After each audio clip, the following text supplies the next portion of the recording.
पर्वत पर रहने वाले वो भगवान शिव उनके अनेक रूपों में से एक ही रूप है। शिव एक महासमुंदर की तरह है, जिनके रूप उन पानी की बूंदों और समुद्र की लहरों के समान है। जैसे शिव पुराण के अनुसार शिव जी खेल खेल में ही अनेकों ब्रह्मांडों की रचना कर देते हैं। जैसे आधुनिक विज्ञान कहता है कि ये ब्रह्मांड लगातार फैलता जा रहा है। अब ये तो सीधी सी बात है कि असंख्य ब्रह्मांड बनाने वाले शंकर जी किसी एक स्थान जैसे कैलाश पर्वत तक या किसी एक रूप तक सीमित नहीं होंगे, क्योंकि जो असंख्य ब्रह्मांड उन्होंने बनाए हैं वहाँ भी उनका वास होगा।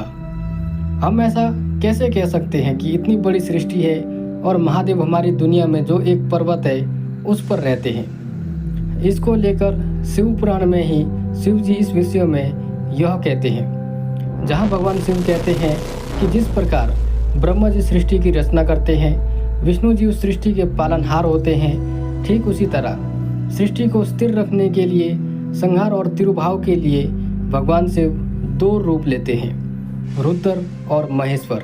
फिर अनुग्रह का कार्य अपने सदाशिव रूप में ही करते हैं। शिव जी का रुद्र अवतार जिसमें वे विनाश करते हैं, शमशान में निवास करते हैं, ये मूल रुद्र हैं। इनको श्रीकंठ रुद्र भी बोलते हैं। ये शिव का अत्यंत ही उग्र अर्थात भयानक रूप है, जिस रूप की कल्पना करना भी कोई नहीं चाहता। फिर वे महेश रूप में भगवान शिव शांत रहते हैं, तिरोभाव का कार्य करते हैं और कैलाश पर्वत पर उनका निवास है। वे महायोगी है। जब भी हम शिव की बात करते हैं तो कहा जाता है कि वे कैलाश पर्वत पर रहते हैं, पर वो उनके अनेक रूपों में से उनका एक रूप है और वो पर्वत भी उनके अनेक धामों में से एक है। शिव जी का और भी रूप है सदाशिव। सदाशिव रूप में वे अनुग्रह करते हैं। इस रूप में शिव जी पंचानन कहलाते हैं। इनके 5 मुख सृष्टि से होने वाले 5 कार्यों को दर्शाते हैं।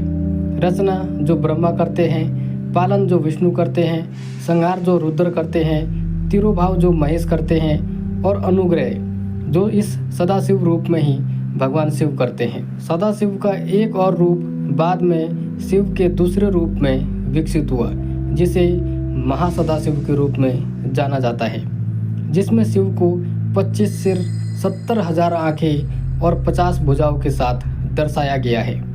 संस्कृत में महा का अर्थ है महान, इसलिए महासदाशिव सदाशिव का महानतम रूप है। इसका महत्व सदाशिव के समान है। जब भगवान शिव रुद्र रूप में तांडव करते हैं तो संहार होता है, और जब महेश्वर रूप में आनंद तांडव करते हैं तो रचना होती है।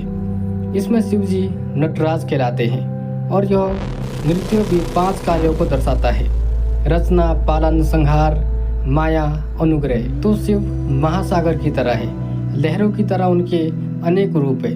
तो पर्वत में रहने वाले कैलाशनाथ तो भगवान शिव के अनेक रूपों में से एक है, जो कि प्रसिद्ध है। शिव के अनेक रूप है।